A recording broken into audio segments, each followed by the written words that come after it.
When I was getting inside my mom's car, I saw my brother staring at this man. He was standing on the side of the road. I couldn't see his face, but I could sense he was peeking at us from behind a tree. "Kimmy, let's go, sweetheart." My mom's voice brought me back to reality. On our way from school, my mom told me she would go to the airport to pick up Dad. It won't take more than an hour, and she needs us to be home. I couldn't get your babysitter on the phone in such a short time, so Kimmy, you'll have to be the head of the house for a while. Can you do that, darling? Yes, Mom. I can take care of myself and Charlie. That's my girl. You're so smart. After reaching home, Mom fixed us some snacks and went to pick up my dad. Our doors had password locking system, so the moment I closed the door, the entire house locked up automatically. My brother Charlie was lying on the couch watching cartoons. I was sitting on the floor making drawings, but I felt weird. The fear that something terrible was going to happen numbed my body. All the doors and windows are locked. There's absolutely nothing to be worried about. What the hell is happening to me then? Just then, Charlie mumbled, "Can you see him?" "What? Who are you talking about?" I saw someone outside the window. I got up and stood in front of the window. The streetlight was flickering like crazy. Under that streetlight stood this tall man wearing a black suit and tie. He kept his head down, so I couldn't see his face. He was so tall that his head was inches from touching the top of the streetlight. His arms were dangling on both sides and he had long fingers. The lengths of his arms surpassed his knees. Was he the same guy we saw near the school? Charlie was right. He was the guy whom I saw in the afternoon, so that means he followed us home. To get a closer look, I picked up my binoculars. His head was still down, and I watched him for one glance. I backed away from the window, jumping in fright. The binocular fell from my hand and hit the floor. I looked at my brother. He was also frozen on the couch. We need to call 911. I picked up the house phone and dialed 911. I glanced back at the window and now the man was standing in the middle of the street. He moved closer to our house. 911. What's your emergency? Someone followed me and my brother home from school. He's outside our house now. Okay, calm down. What is your name? Kimmy. He's looking at our window. Where are your parents, Kimmy? My mom went to pick up my dad. It's only me and my brother in the house. Okay, Kimmy, stay with me on the line. The officers will reach you soon. Please hurry, I'm scared. I kept looking out the window during the call. And every time I glanced, the man moved closer to our house. Kimmy, can you explain to me what he looks like?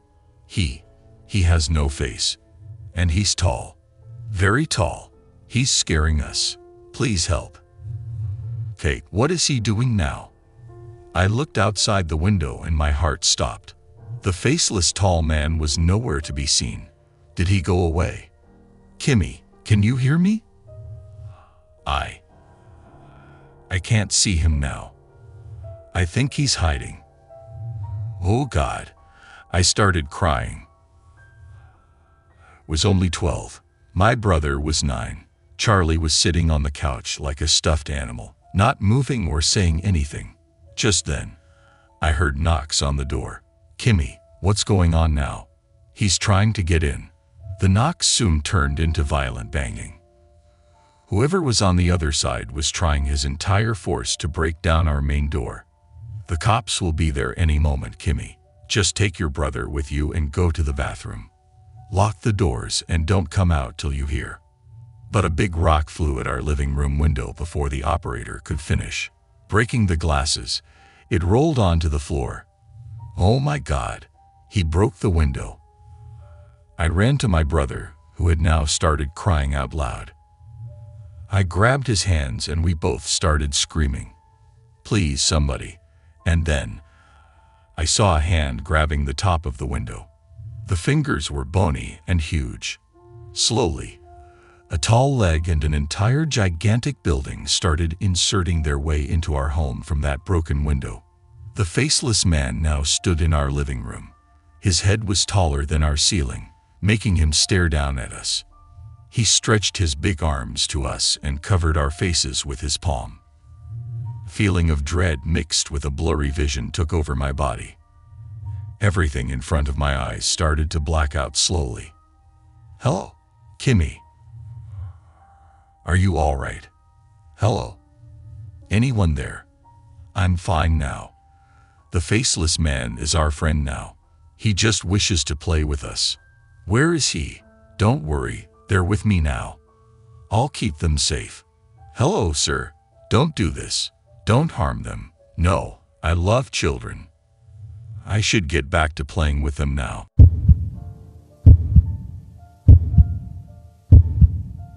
My roommate and I rented this small house in a safe neighborhood. We were in college, and our side jobs paid us well enough to live a comfortable life. So the house had 2 bedrooms, one at the front and one at the back. The back one was mine as my roommate Jenna refused to take it. She said the woods outside the bedroom window gave her goosebumps. I wasn't that easily scared, so I happily agreed. One night around December, I was dead asleep in my bed. Jenna was in the study room preparing for an exam. Heavy snowfall was going outside. I don't remember why I woke up, but my eyes went straight to the window facing the woods. Never draw my curtains because I like the moonlight coming from the window. And that pale moonlight. I saw a face staring into the room from the other side of the window. I rubbed my sleepy eyes and got up on the bed. Just then, I saw a man move aside and vanish into the darkness of the night. I couldn't move for minutes after realizing someone was peeking from my window. Told Jenna about this, but she said I was only having a bad dream. But as more time went on, things got even more disturbing. He now comes to my window every night. He thinks I don't know he's there. He thinks he's clever, but I see him. I feel him. When he watches me, I'm stiff as stone. My heartbeat races as I start to sweat, and my blood runs cold. But I never move a muscle. Sometimes he puts his hands on my window, his breath fogging the glass. Sometimes I can hear him crying. His intentions are sinister. I know it. This man is twisted. The man is vile. This man wants my blood. He wants me dead. I know it. I won't allow that to happen. I can't. I started to hear his whispers. They're too faint to understand, but I know they're there. I feel the pure evil in his voice. It scares me. And I hate being afraid. Something must be done. Last night, I took one of my kitchen knives and brought it to bed. I hid it under my pillow, pulled up my covers, and closed my eyes, listening, waiting. He came to my window. He put his hands on the glass. He began crying. Then I heard my window getting pulled. He stepped his foot inside my room. He went through my closet and touched my clothes. He pulled up his chair, sat, and watched me. I waited. He started humming lullabies this time. My sunshine. My only sunshine. You make me happy. When the skies are gray, you'll never know, dear, how much I love you. Please don't take my sunshine away. He stood up and walked around the room, sobbing. He walked to the side of my bed, leaned down, and kissed me on my cheek. I grabbed my knife from under the pillow. Just then, I heard footsteps outside my door. Oh my God. It must be Jenna. No, Jenna. No, don't come into the room now. The man rushed to the window and jumped outside. Jenna got in and I started crying. Call the cops, please. Just call the cops. The cops inspected the area around the house. They found shoe prints on the snow right next to my window. But there was no evidence to identify the intruder. The cops patrolled the area for 3 nights. On those nights, nothing happened. And I thought the man was finally gone. He must have been scared away. After 3 days, we were again on our own for safety purposes. Jenna suggested putting a security camera facing my window so in case he comes back, we can catch him. Last weekend, Jenna wasn't home. She stayed back at her boyfriend's house. I had just gotten home and was taking a shower in the bathroom. I was tired and washing this dress away with the warm water. When I heard a clicking sound, I opened my eyes and someone flashed a camera, blinding my eyes. I came out of the bathroom and my bathrobe. I ran straight to my room and locked the doors. The man was back and clicking pictures of me in the shower. I felt so unclean and terrified at that moment. I called 911 and sat on my bed, turning off all the lights in my bedroom. The first 10 seconds everything was quiet, then footsteps appeared. They were muffled yet loud, and they were coming from my window. I watched in horror as the man walked outside my house, stopping near my window. He placed his hands on the glass, trying to get a good look at my room. For a few seconds he struggled to accommodate the dark, but then he saw me. He looked deep into my eyes and smiled. "Open the door so I can put you to sleep." That was the first time he spoke directly to me. I wanted to scream and cry, but I was too frozen in fear to do anything. He began singing the lullaby standing outside my window. "You are my sunshine, my only sunshine. You make me happy when skies are gray. You'll never know, dear, how much I love you. Please don't take my sunshine away." I don't remember how long he went on like this, but I remember collapsing on the floor. The cops later told me I fainted out of shock. They found me in my room unharmed. The man was gone, but they found surveillance footage. He was a married man with a family of his own. Seeing him regularly, no one would ever guess his sick mind. I have changed my address now, and I always sleep with my house locked and curtains drawn.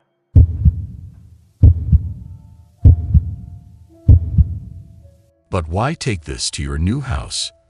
Because this is the only thing left of him, Mom Jenny. You need to realize Jim was never a good choice for you. I agree. It's sad that he died in the house fire, but finally, you've got a fresh start. Please, leave me alone. I hoarded the last cardboard box in my car and drove away. My mom stood on the porch with a worried face. I had to fight with her on this. All I'm doing is taking a mirror that belonged to my late boyfriend Jim to my new house. So, what if he was a bit different than others?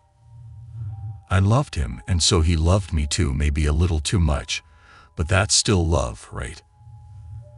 Cut off all my friends because they too hated Jim. They said he was obsessed, but they had no idea how Jim cooked for me during my sickness. He cared for me like I was his queen. Who knew I would lose him in that terrible house fire? That one night I went to dinner with my family, and everything changed forever. Jim was angry with me for prioritizing my family over him. I mean, I get it, okay.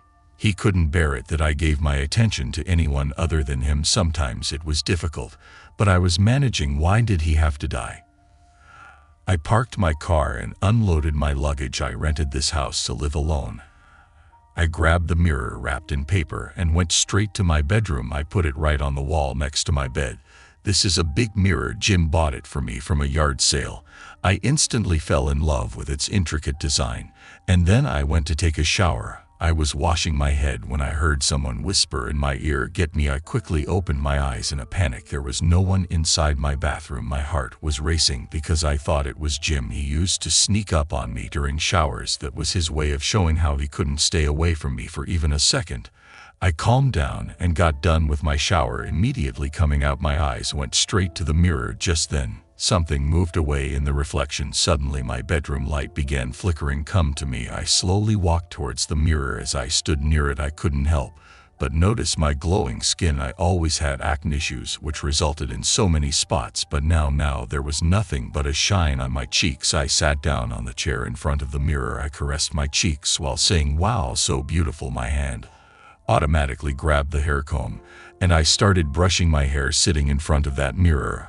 I was looking at myself. My eyes were never so big. They were perfectly still. My reflection stared back at me like a real person. A smile appeared on my face as I touched my silky hair. The comb never went through so smoothly. God, how come I never noticed how beautiful I am? Someone again whispered, "Don't look away, Kenny." and I couldn't. Minutes turned to hours, but I was sitting there like that, staring at the mirror, combing my hair with a big smile. After a point, my hand started to hurt, my eyes got watery, but my body was not in my control. I couldn't even blink. I heard my phone ring. It's probably my mom, but I can't look away now. All I want to do is keep looking at myself. The phone rang 4 to 5 times, and everything became silent again. The sun set long ago. My room is now completely dark. The flickering light has switched off on its own.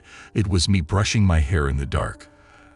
Could hear crickets chirping and owls hooting, telling me that day had shifted to night, yet I couldn't get up. My hands started aching, but I kept hearing whispers from the mirror whenever I thought of giving up. Kenny, don't look away. I don't know how long I was like that, but I heard the main door open. Jenny, where are you? It was my mom. Her rushing footsteps were coming upstairs. Jenny, it's been weeks you're not answering my call.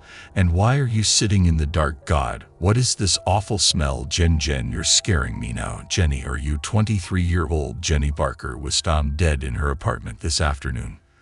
Jenny shifted to this new home after her boyfriend's tragic death in a house fire. She argued with her mom and asked for space before moving to her new house. Her mom was worried about Jenny's well-being, but she didn't disturb her, thinking that Jenny needed her own time to get back to life. Even though she called Jenny on the first day of her stay at the new house, Jenny never picked up, thinking her daughter was still angry with her. The 48-year-old mother waited for a call back, but weeks went by and Jenny never called. This worried the mother, and today she came to check on her in the afternoon.